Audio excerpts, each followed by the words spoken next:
pourquoi j'ai sorti mon plus beau t-shirt. Parce que je suis moi-même atteinte de cette maladie, je m'y connais plus. Que je crois que même à mon pire ennemi, je ne lui souhaiterais pas d'être atteint de ces maladies. Après, on a les 2 stylos dedans, pré-remplis. Voilà. J'ai réussi à arriver à l'hôpital avec mes 6 kilos en moins, aller jusqu'à 45 fois aux toilettes par jour, parce qu'en fait j'ai l'impression d'être une droguée qui a besoin de sa dose pour aller mieux. Hello tout le monde, j'espère que vous allez bien. Bon, on se retrouve du coup pour une nouvelle vidéo. Bon, je vais essayer de faire cette vidéo 100% authentique en évitant voilà, de faire beaucoup de coupes en fait au montage. Donc il y aura peut-être plus de doutes, peut-être plus de blocage au moment où je parle, peut-être plus de parce que ça je m'aperçois que quand je fais le montage c'est ce qu'il y a le plus souvent quand on parle. Vous en rendez pas compte après le montage, mais voilà. Donc j'avais envie de faire quelque chose voilà, de vraiment authentique, naturel, comme si on était ensemble en face à face. Donc déjà, j'espère que vous allez bien. Donc quand cette vidéo va sortir, on sera exactement le 19 mai 2025. Je tourne actuellement cette vidéo le 19 mai.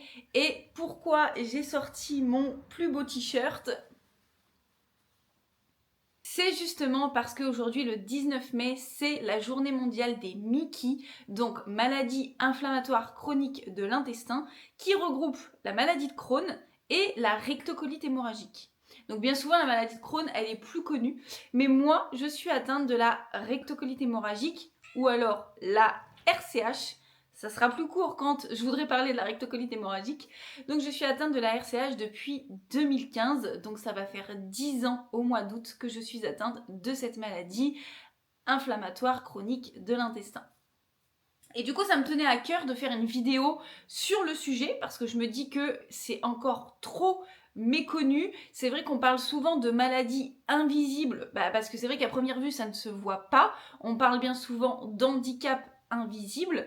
Parce que voilà, c'est vrai qu'à première vue, on n'a pas de bras en moins, on n'a pas de jambes en moins, mais à côté de ça, on peut énormément souffrir et être très très handicapé. Donc du coup, les MICI, c'est quoi donc ? Comme je disais, maladie inflammatoire chronique de l'intestin, donc maladie de Crohn, rectocolite hémorragique. Donc on est environ 10 millions de personnes atteintes par ces maladies dans le monde et environ 300 000 personnes en France. Il va y avoir à peu près 150 000 personnes qui sont atteintes par la maladie de Crohn et environ 100 000 personnes par la RCH. C'est vrai que la maladie de Crohn, on en entend plus souvent parler. Donc la maladie de Crohn, en fait, elle peut toucher toutes les parties du tube digestif, de la bouche à l'anus. Alors ouais, attention, ça va pas du tout être glamour parce que voilà, c'est des maladies qui touchent les intestins, donc forcément c'est pas tip top, mais il y a sûrement des personnes qui vont peut-être se retrouver en regardant cette vidéo là et j'espère que ça leur fera du bien de trouver quelqu'un qui ose en parler parce que je sais que bien souvent on peut être gêné, mais alors moi j'ai complètement passé ces étapes là. C'est vrai qu'au début c'était pas évident, alors aujourd'hui je suis très ouverte sur le sujet. Donc voilà. Donc la maladie de Crohn, comme je disais, elle peut toucher vraiment toutes les parties du tube digestif allant de la bouche à l'anus. Au contraire de la RCH qui, elle, touche simplement, je mets des guillemets parce que c'est pas parce que c'est simplement que ça que faut minimiser les choses. Donc elle touche le côlon et le rectum. Donc du coup, moi je vais plus parler de la RCH parce que je suis moi-même atteinte de cette maladie, je m'y connais plus. La maladie de Crohn, voilà, je sais qu'elle peut toucher vraiment toutes les parties du tube digestif et qu'elle peut vraiment aussi amener des fistules et une sténose. Donc il me semble que c'est vraiment le rétrécissement parfois des intestins et donc qui peut bloquer les selles. Et donc tu te rendras bien compte que du coup ça peut être très très problématique. Donc du coup, moi j'ai été diagnostiquée en août 2015, les symptômes ont commencé en juin 2015 et je fais partie de celles qui ont de la chance, je crois que je peux le dire, parce que j'ai été diagnostiquée à mon premier rendez-vous avec mon gastro-entérologue. Bon, j'ai fait ce qu'on appelle une rectosigmoïdoscopie, donc c'est comme une coloscopie, sauf que ça va moins loin dans le côlon, donc du coup on n'est pas endormi, donc on voit tout ce qui se passe sur un écran, c'est super sympa, on voyage à travers son gros intestin. Tu veux bien me laisser parler ? Sinon tu sors. J'en ai toujours une qui vient essayer de parler dans les vidéos. Tu veux sortir ou pas? Chat? Bébé? À toute. Tu sors? Bon, je vais la faire sortir. Allez, viens mon chat. Bon, je ne sais plus où j'en étais. Voilà, la sténo... Non. Oui, je suis ressortie donc avec le diagnostic, j'ai passé la rectosigmoïdoscopie, ça va moins loin dans le côlon qu'une coloscopie, donc du coup on n'est pas endormi, voilà. Donc ça peut être quand même douloureux, surtout en phase de poussée, due à la maladie. Et donc du coup moi je suis tout de suite ressortie avec le diagnostic, c'est-à-dire que j'avais bien écrit sur le papier, vous avez une rectocolite hémorragique. Sauf que moi personnellement on m'en a pas dit plus, hein.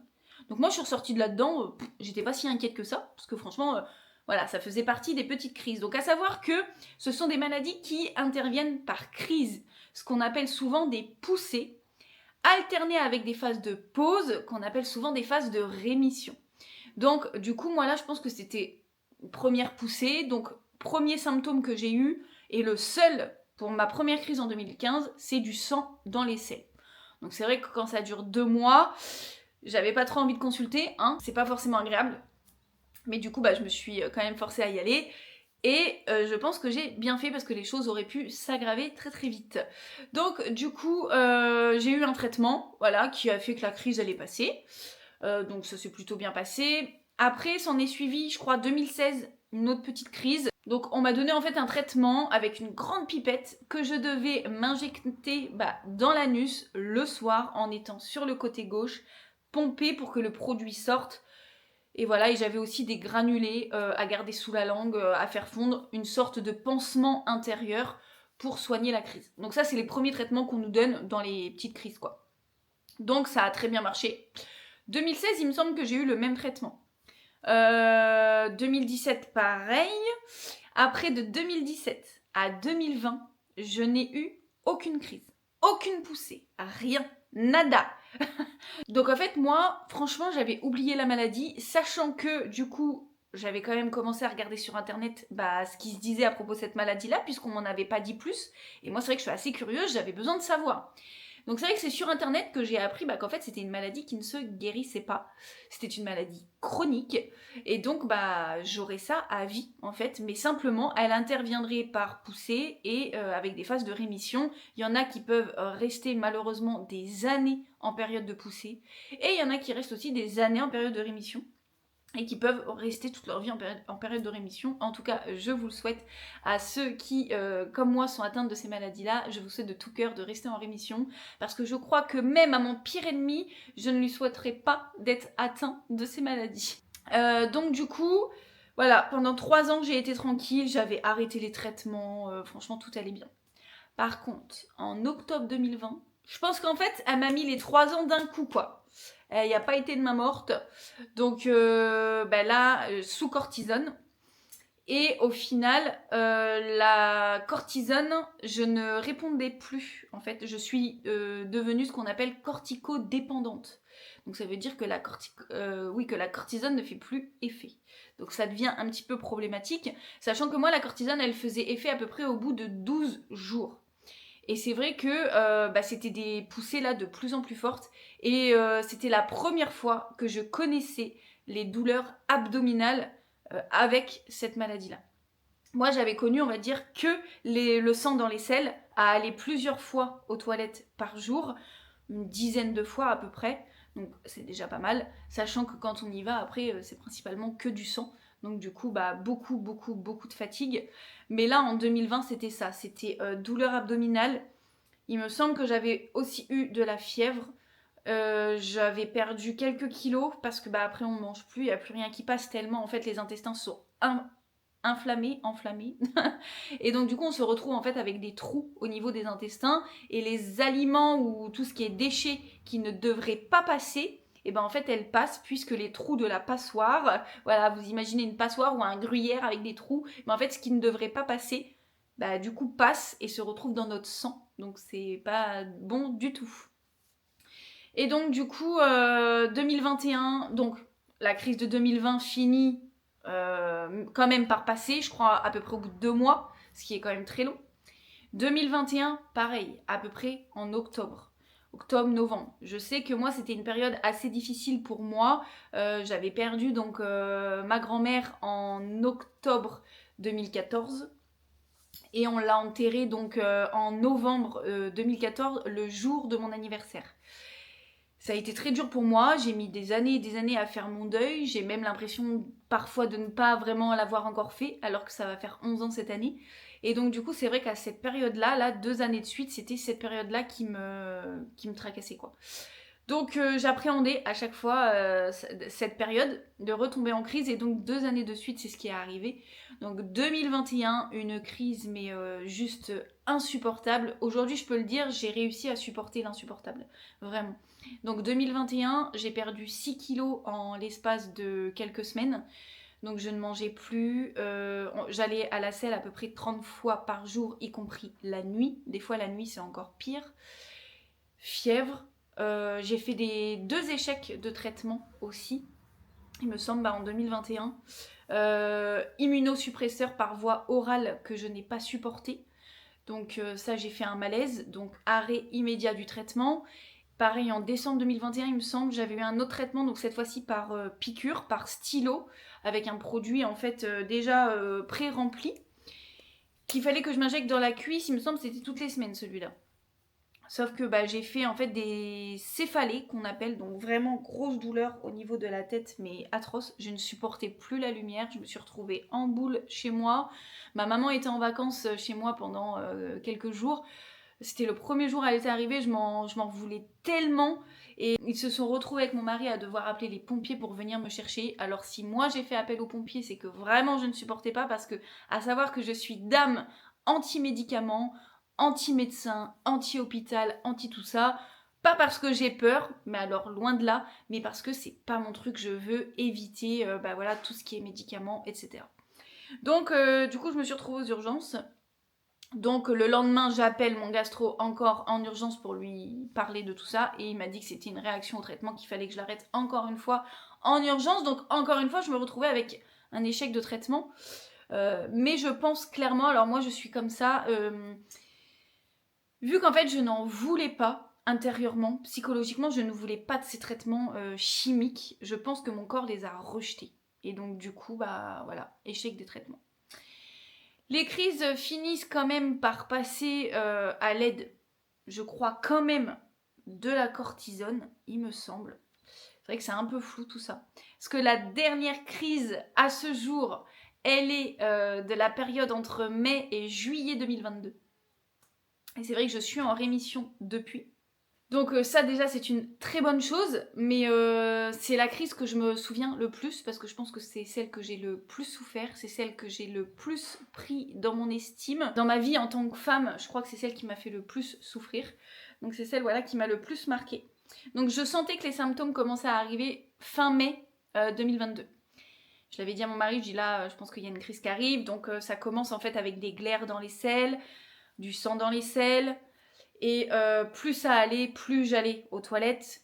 Et donc pendant cette crise-là de 2022, j'allais jusqu'à 45 fois aux toilettes par jour en faisant quasiment que du sang.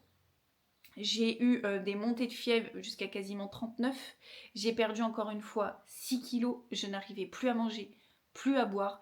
J'avais une fatigue, mais ce qu'on appelle après du coup la fatigue chronique. Et c'est ce que j'ai eu le plus du mal à me défaire. La fatigue chronique, c'est pas une simple fatigue qu'on a quand on a trop travaillé ou qu'on a fait trop de sport ou je ne sais quoi.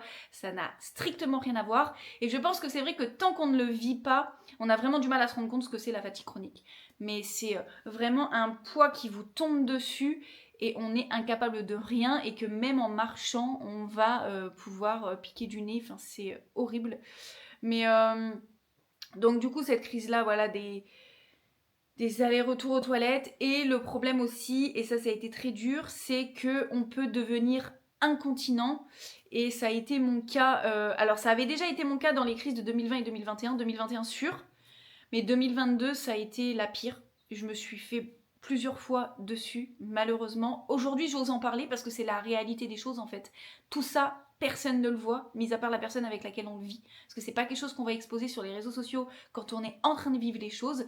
Mais aujourd'hui, je le dis, oui, j'ai dû me faire à peu près 10 fois dessus durant cette poussée.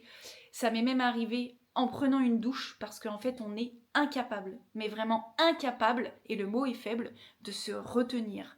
Tellement c'est inflammé, le sphincter ne répond plus et donc en fait on se fait dessus. Donc c'est juste très très compliqué à vivre. Et donc pareil, hein, dans la vie de couple aussi ça peut être difficile parce que quand on est dans un état inflammatoire, personnellement on a envie de rien. Autant vous dire que la libido elle est plus qu'en baisse. Donc il faut aussi être très très bien entouré et avoir un mari ou une femme qui comprend ces états-là et qui est capable de supporter tout ça, parce que vraiment, pour nous, c'est très très difficile physiquement, psychologiquement, mais pour la personne aussi qui vit avec nous, c'est pas facile. Et ça, je remercierai jamais assez mon mari d'avoir supporté ces phases de poussée. Comme on dit, quand on se marie, c'est dans la santé et dans la maladie, et il a su respecter ça comme un chef. Donc en tout cas mon chéri, si tu regardes cette vidéo là jusqu'au bout, je vais essayer de pas pleurer. Je te remercie du fond du cœur d'être toujours là après cette crise, surtout celle-là, mais toutes les autres aussi. Donc voilà, c'est assez émouvant aussi pour moi parce que c'est pas forcément évident d'en parler. C'est aujourd'hui en plus la journée mondiale des Mickey et donc ça relève un petit peu, ça fait ressortir des souvenirs. Mais donc du coup, cette poussée de 2022 qui n'arrivait pas à passer, et là la cortisone ne faisait pas du tout effet, donc mon état faisait que s'empirer.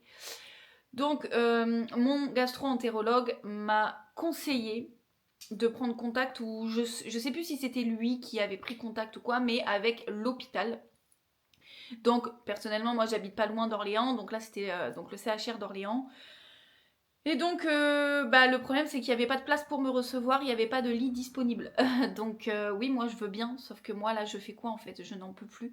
D'aller de mon canapé à mes toilettes qui sont juste là-bas, ce n'était quasiment plus possible, je n'avais même pas le temps de me retenir. C'était un supplice, je n'arrivais plus à dormir la nuit. Dans un état inflammatoire, le sommeil est complètement perturbé, donc du coup on ne récupère pas. Je n'arrivais plus à rester en fait dans le noir, je ne supportais plus, donc je ne dormais plus avec mon mari non plus. Donc ça a été très très dur à supporter pour moi. Donc un dimanche, on m'appelle pour me dire que ça y est, un monsieur s'en va et qu'un lit est disponible, je peux venir. Donc mon mari travaillait, j'ai réussi à faire la route toute seule. Autant vous dire que j'étais comme ça, parce que la peur de me faire dessus, clairement, parce que l'hôpital est à 1 heure de chez moi. J'ai réussi à arriver à l'hôpital avec mes 6 kilos en moins, mes grosses cernes, j'étais horrible, vraiment c'était dur de me voir dans cet état-là, j'avais un visage hyper fin. Donc moi, à savoir que je suis très sportive à la base, que j'aime quand même les muscles un petit peu apparents tout en restant féminine.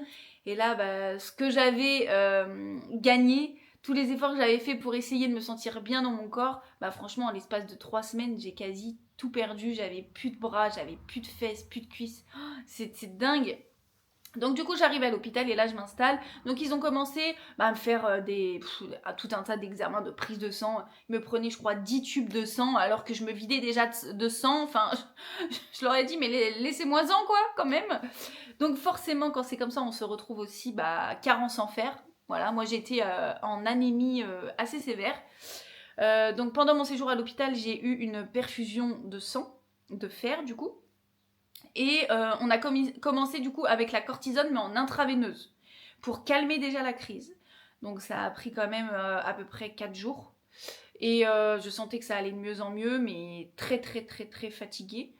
Et du coup il était question de tester un traitement avant que je sorte.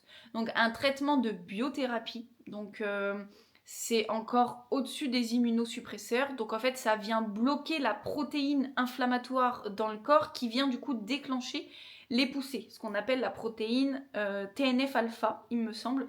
Donc ça vient bloquer en fait cette protéine-là. Du coup, en fait, pendant 2 ou 3 fois, on va faire le traitement en intraveineuse à l'hôpital. On reste, je crois, 2 heures ou 2 heures et demie à l'hôpital, comme une chimiothérapie en fait. Et après, on reste une demi-heure sous surveillance. Et on part et on vient faire ça 2 ou 3 fois. Moi, je crois que j'ai fait 3 fois à l'hôpital. Et après, en fait, ils nous montrent comment faire, pareil, avec des stylos injectables. et pour le faire chez soi, que ce soit beaucoup plus simple à faire toutes les 2 semaines. Je vais vous montrer d'ailleurs le stylo à quoi ça ressemble. Donc voilà, du coup ça se conserve au frais. Voilà, donc c'est Remsima, donc Infleximab. Et donc dedans il y a déjà 2 stylos pré-remplis. Donc il y a toujours deux petits tampons d'alcool pour désinfecter la zone. Et après on a les 2 stylos dedans pré-remplis. Voilà. Donc là j'en ai qu'un puisque j'en ai fait une il y a une semaine. Donc là je fais celle-ci ce week-end. Donc ça c'est tout le papier avec tous les effets secondaires du traitement. Je préfère même pas en parler parce que ça me tue. Donc voilà. De base, encore une fois, je suis anti-médoc, hein, donc très très compliqué pour moi d'accepter ce traitement-là.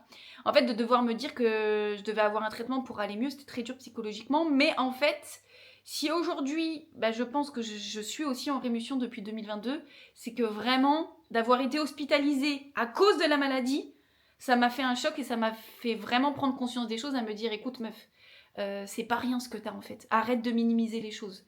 Donc... du coup, j'ai pris conscience de ça et on va dire que les effets, beaucoup au début, aujourd'hui ça va mieux, mais les effets secondaires les plus apparents dus au traitement, c'est la fatigue. Ça, j'ai mis énormément de temps à m'en débarrasser et c'est l'un des premiers symptômes vraiment de la maladie. Après, ça reste une maladie aussi qui attaque la peau, les articulations et les yeux. Donc moi, de base, je porte des lunettes. Bon, là, je les ai pas mises, mais c'est beaucoup en fait de la fatigue oculaire et le fait que je vois trouble en fait. Et ça va me donner des vertiges quand je me concentre sur quelque chose. Donc du coup, pareil, problème de peau assez fréquent et les articulations qui vont craquer, qui vont me faire mal. Mais ça va être aussi ça par poussée. Donc bien sûr, j'ai adapté mon alimentation. Alors, il y en a qui vont vous dire que ça n'a rien à voir avec l'alimentation, qu'il n'y a aucun aliment qui déclenche des crises. Moi, j'y crois pas trop. Parce qu'à partir du moment où ça passe dans le tube digestif, pour moi, ça reste une logique. Mais je sais que c'est pas que ça. Je sais aussi que ce sont des maladies qui sont très liées à l'émotionnel. Et donc, si on ne travaille pas sur son mindset, sur son mental, sur ses traumatismes, etc., c'est difficile d'aller mieux. Et moi, en fait, j'ai tout fait en même temps. J'ai décidé de travailler sur mes traumatismes que j'ai pu vivre dans le passé. J'ai décidé de renforcer mon mindset, de voir la vie du côté plus positif. Mais c'est vrai que l'hospitalisation, elle m'a fait vraiment... ça a été le déclencheur. Donc du coup, j'ai décidé d'accepter le traitement. Mais quand moi, j'ai décidé d'accepter le traitement, je pense que c'est pour ça aussi que j'ai très très bien réagi et que j'y réagis du coup quand même pas trop mal. Ça a été les premières qui ont été très dures à faire chez moi, mais psychologiquement en fait. Ça me faisait pas plus mal que ça. Après, il y a des fois où ça faisait mal. Mais une fois, je me suis mise à pleurer et mon mari m'a dit « Mais ça t'a fait tant mal que ça ?» Je dis « Non, c'est juste que psychologiquement c'est dur parce qu'en fait j'ai l'impression d'être une droguée qui a besoin de sa dose pour aller mieux et ça c'est difficile. » Donc je suis quelqu'un qui boit pas, qui fume pas, qui essaye de prendre soin de son corps en faisant du sport, en faisant attention à son alimentation. Et au final, je me retrouve quand même avec une maladie comme ça, avec un traitement assez lourd, qui a certainement et qui aura certainement des conséquences sur le long terme. Donc ça n'a pas été du tout facile pour moi psychologiquement à accepter. Mais du coup, je suis quand même en rémission depuis bientôt 3 ans, donc ça c'est génial et c'est sûr que c'est quand même en partie grâce au traitement, mais c'est aussi, je pense, grâce au fait que j'ai pris, ma santé mentale en main et le fait d'avoir avancé sur mes traumatismes, et ça je l'ai clairement senti. La vision que j'ai de mon passé n'a plus rien à voir avec avant, quoi. Donc ça, je pense que ça y a fait énormément. Donc moi, en tout cas, ce que je vous conseille, c'est vraiment de travailler sur le côté mental, le côté psychologique, le côté émotionnel. Et ça, déjà, ça fera une grosse différence. Et sur le fait aussi d'accepter. Ça peut paraître bateau, mais le fait d'accepter, moi, je sais que ça a fait une grosse différence. Mais vraiment d'accepter pour de vrai, quoi, que ce soit quelque chose qu'on ressent au plus profond de nous. Donc du coup, toutes les 2 semaines, voilà, je fais le traitement. Donc au début, je le faisais dans la cuisse. Et là, pour le coup, c'était devenu trop douloureux. J'arrivais plus à me piquer, en fait. Donc un jour, le stylo est ressorti, le produit, il a juté partout. Donc maintenant, je le fais dans le ventre. Il y a des fois où c'est plus douloureux que d'autres. Et il y a des fois, je sens que je vais même pas pouvoir piquer parce que je saigne direct. Donc j'essaye de changer de côté. Ou ça va dépendre sûrement si je pique sur un nerf ou sur une veine ou autre. Mais j'essaye de m'adapter au mieux. Et voilà, je me dis, bon allez, c'est le jour du traitement, faut le faire pour l'instant, c'est comme ça. Donc moi, j'ai demandé à espacer les stylos. Pour l'instant, en tout cas, la gastro d'hôpital m'a pas conseillé du tout, parce qu'en fait, du coup, c'est possible qu'une poussée ressurgisse. Et si je veux reprendre ce traitement-là pour faire passer la crise, c'est possible que du coup, il ne fasse plus effet. Donc c'est sûr que ça fait peur, dit comme ça, mais j'ai du mal à me dire que je vais avoir ce traitement-là toute ma vie. Clairement. C'est aussi un traitement qui agit sur la spondylarthrite ankylosante et moi j'ai, alors c'est pas diagnostiqué sur papier, mais c'est une suspicion de spondylarthrite ankylosante. Du coup j'ai une rhumatologue qui me suit et dû aux douleurs que j'ai pu lui décrire, elle m'a dit voilà c'est sensiblement une spondylarthrite ankylosante. Donc le traitement agit aussi dessus, mais apparemment moi il agit plus sur le côté digestif que sur la spondylarthrite ankylosante, mais pareil, ça va dépendre des fois. Il y a des fois où je vais plus souffrir que d'autres. Je pense que ça dépend vraiment de l'état inflammatoire. Ça dépend aussi pour moi, et j'en suis certaine, de l'alimentation. Donc il existe aussi l'alimentation anti-inflammatoire. C'est vrai que c'est ce qu'on conseille à la base. D'ailleurs, si vous voulez une vidéo à ce sujet, n'hésitez pas. En commentaire, vous me dites si vous souhaitez que je fasse une vidéo sur l'alimentation anti-inflammatoire et sur les conseils qu'on peut mettre en place, même si ça reste des maladies qui sont propres à chaque. Ce qui a fonctionné pour moi ne fonctionnera peut-être pas sur quelqu'un d'autre. Et ça, faut vraiment se l'ancrer, faut vraiment se dire ah bah ouais mais elle m'a donné tel conseil, ça marche pas. Oui mais c'est normal, on est tous différents, avec un microbiote différent. Donc voilà, faut vraiment le prendre en compte. Moi, le conseil aussi que je peux donner, c'est mettre l'accent sur le fait de repeupler son microbiote avec des bonnes bactéries, parce que ça, c'est essentiel. C'est vrai quand on a ces maladies-là et qu'on a eu une très forte inflammation, on a du coup un intestin, si je me trompe pas, un intestin poreux, avec du coup une dysbiose intestinale due aux trous. Donc ça c'est les trous, la dysbiose intestinale. Et donc du coup le but c'est de resserrer en fait les jonctions de l'intestin pour éviter justement que les déchets passent et arrivent dans le sang et que du coup ça aggrave encore plus les choses.